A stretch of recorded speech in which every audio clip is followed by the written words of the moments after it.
हरे Krishna everyone. So yes, काफ़ी time बाद मैं वीडियो लेके आई हूँ, बट बहुत ही इम्पोर्टेंट टॉपिक।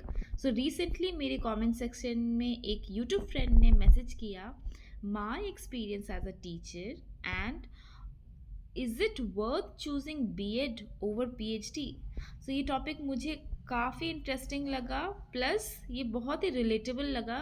तो मैंने सोचा क्यों ना मेरे नॉलेज और एक्सपीरियंस से मैं कुछ कंट्रीब्यूट कर सकूँ आपके डिसीजन मेकिंग में। सो मैंने कुछ स्लाइड्स प्रिपेयर करा है। सो बीएड या फिर PhD, which one to choose? B Ed क्यों करना चाहिए, my experience and what are the pointers that you should note down. PhD के क्या पॉइंट्स है और क्यों करना चाहिए, क्यों नहीं करना चाहिए, and can we do simultaneously B Ed and PhD together, and in the end, think before you take any decision. Think for yourself, not what others want you to do. Ultimately, in the end, happiness is important. सो अगर आप BEd या PhD का सोच रहे हैं तो ज़रूर आपने मास्टर्स कंप्लीट कर लिया होगा, और मास्टर्स आपने प्लेन सब्जेक्ट में किया होगा। Plain subject in the sense कि आपका कोई टेक्निकल कोर्स नहीं होगा। फॉर एग्जांपल मेरा पॉलिटिकल साइंस है, अगर आपने हिस्ट्री से किया है, फिजिक्स, मैथ्स, कोई ऐसा सब्जेक्ट से किया है जहाँ पे आपका कोई टेक्निकल बैकग्राउंड नहीं है, तो फिर ज़रूरी आप बीएड या फिर पीएचडी के बारे में सोच रहे होंगे। मेरे हिसाब से, मेरे एक्सपीरियंस से, सो मैंने भी मास्टर्स कंप्लीट कर रखा था अपना पॉलिटिकल साइंस से, वो भी बहुत ही रिनाउंड इंस्टीट्यूट दिल्ली यूनिवर्सिटी से। उसके बाद मैंने पीएचडी के लिए अप्लाई किया। बहुत ही डिलेमा में थी, क्या करूं, पीएचडी करूं या फिर बीएड करूं, बहुत ही कन्फ्यूजन था। फिर मैंने एक साल ड्रॉप लेके बहुत रिसर्च वर्क किया मिनिस्ट्री ऑफ ट्राइबल अफेयर्स में, but I was earning also, but बहुत ही कन्फ्यूजन था क्योंकि वो परमानेंट नहीं था। मैं research as a research field investigator, research officer इधर उधर ट्रैवल कर रही थी, प्लस एक्सपीरियंस भी कर रही थी। That everything was going good, but बहुत ही कन्फ्यूजन था कि क्या ये परमानेंट है। सो फिर मुझे भी डाउट लगा कि क्या करना चाहिए। एक साल मैंने अपना रिसर्च एक्सपीरियंस लिया, फिर मुझे लगा कि बीएड करना चाहिए या फिर पीएचडी के लिए अप्लाई करना। सो उस टाइम मेरा नेट क्लियर नहीं था। फिर मैंने एक फॉर्म भरा एनसीईआरटी, आरआई एनसीईआरटी का। सो उसमें मेरा सिलेक्शन हो गया। So it was very unplanned कि मुझे दिल्ली छोड़ के भुवनेश्वर जाना है, वो भी बीएड करने के लिए। So today I will talk B Ed करने से क्या क्या फ़ायदा आपको मिलेगा। बहुत कोई होते हैं जो बीएड उनका एम या गोल रहता है कि मुझे शुरू से ही टीचर बनना है, बट मेरा ऐसा कुछ भी नहीं था। एज अ करियर मैं चूज़ इसको करना चाहती थी। सो अगर आप अपने करियर के इस पॉइंट में हैं जहाँ पे आप गवर्नमेंट एग्ज़ाम्स दे रहे हैं, प्रीलिम्स दे रहे हैं, मेंस दे रहे हैं, और आप फेल हो रहे हैं बार बार, आपको रिजल्ट नहीं मिल रहा है, 1 मार्क्स के लिए छूट रहा है, आपको समझ में नहीं आ रहा है इसके बाद क्या करें, देन मेरे हिसाब से आपको एक वोकेशनल कोर्स ज़रूर करना चाहिए ताकि आपका जॉब सिक्योर रहे। और स्पेसिफिकली अगर आपको गवर्नमेंट जॉब चाहिए तो आप बीएड कर लोगे तो ये आपका जॉब सिक्योरिटी ज़रूर रहेगा। आप एमबीए भी कर सकते हो, बट एमबीए के थ्रू गवर्नमेंट अपॉर्चुनिटीज़ कम होते हैं और एमएनसीज के दरवाजे ज़्यादा खुल जाते हैं। अगर आप बीएड को, अगर आप कोई गवर्नमेंट एग्ज़ाम कर रहे हो उसी को कंटिन्यू करना चाहते हैं, बट आप बहुत डिप्रेस है कि अगर मान लो गवर्नमेंट नहीं निकला तो फिर क्या होगा, है बहुत सारे सवाल है आपके मन में, तो आप बीएड कर सकते हैं एज अ बैकअप। आप प्लान बी ज़रूर लेके चले अपने लाइफ में।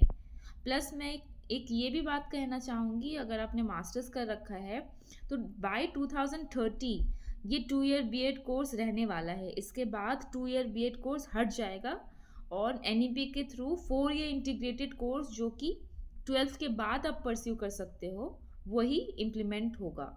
सो अगर आप बीएड नहीं किए हो तो आई एम नॉट सेइंग कि आरआई से ही आप करो, रीजनल इंस्टीट्यूट ऑफ एजुकेशन से ही आप बीएड करो, कहीं से भी आपको अपॉर्चुनिटी मिल रहा है, इवन डमी कॉलेज से भी आपको अपॉर्चुनिटी मिल रहा है, तो आप वो ज़रूर अपना बीएड का डिग्री ले सकते हो। इससे क्या होगा, आजकल बहुत सारे स्कूल्स अवेलेबल है, इंटरनेशनल स्कूल्स है, सीबीएसई स्कूल्स है, बहुत सारे स्कूल्स हर एक सिटी में आपको मिल जाएगा। तो जॉब की अपॉर्चुनिटी की कमी नहीं है।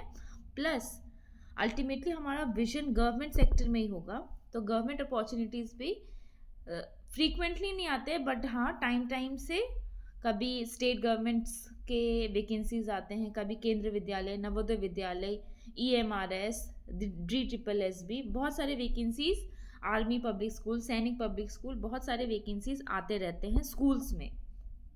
सो आप B Ed as a career choose कर सकते हो अगर आप कहीं स्टक हो अपने लाइफ में, प्लस आपको प्लान बी सिक्योर करना है, या फिर आप पैशनेट है तो आप ग्रेजुएशन के बाद या फिर पोस्ट ग्रेजुएशन के बाद कर सकते हैं। प्लस एक डिस्क्लेमर मैं कहना चाहूँगी, क्योंकि मेरा पॉलिटिकल साइंस है तो बहुत सारा सब्जेक्ट कॉम्बिनेशन में प्रॉब्लम होता है।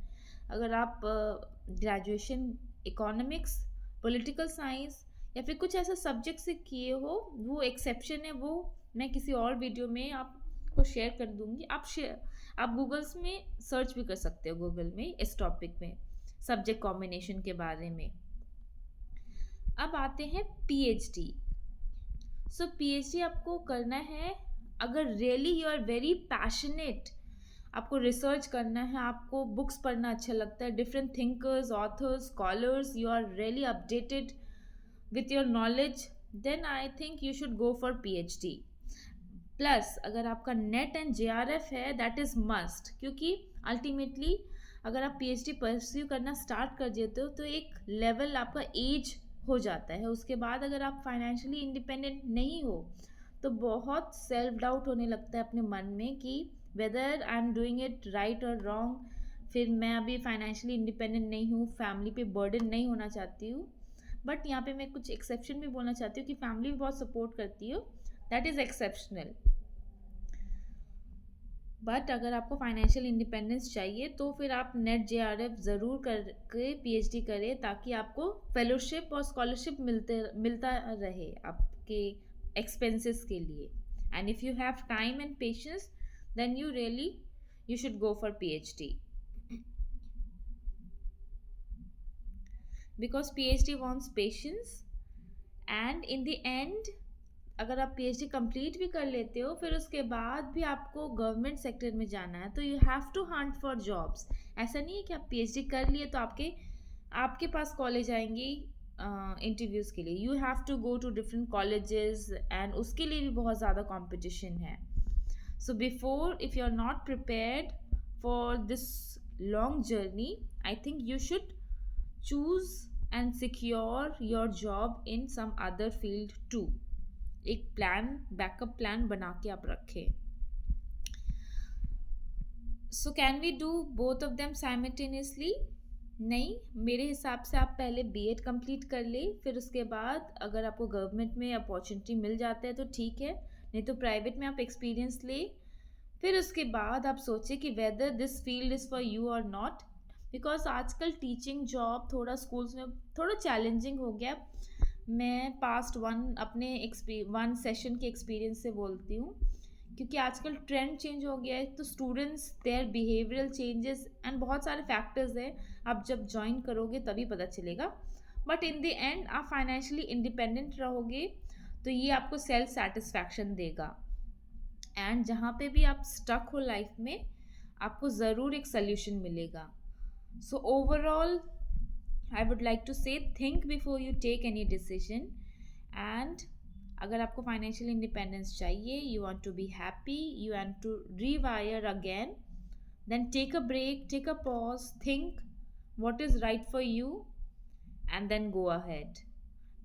So take this career as plan B if you are planning something else। अगर आपको गवर्नमेंट सेक्टर में जाना है, सिविल सर्विसेज में जाना है, SSC कर रहे हो, क्योंकि बहुत सारे मेरे फ्रेंड्स बीएड कंप्लीट कर लिया है, अभी फिर वो बीएड जब कर ही रहते तो साथ साथ अपने गवर्नमेंट एग्जाम्स भी दे रहे थे। तो अभी SSC CGL क्रैक कर रखा है, ASO बना है, प्लस एक अभी BPSC के थ्रू रेवेन्यू ऑफिसर है, प्लस अभी रिसेंटली हमारे साथ ही प्लेसमेंट के थ्रू ज्वाइन किया था, उसका वही बैंक्स के एग्ज़ाम्स देते आ रही थी, अभी बैंक PO का एग्ज़ाम उसका क्रैक हो गया है। So that way you can do simultaneously, आप बीएड भी कर सकते हो और जो आप तैयारी कर रहे थे उसको एक गियर अप मिल जाएगा और आप हैप्पी रहोगे. सो या that's it. I hope this was worth it. Thank you.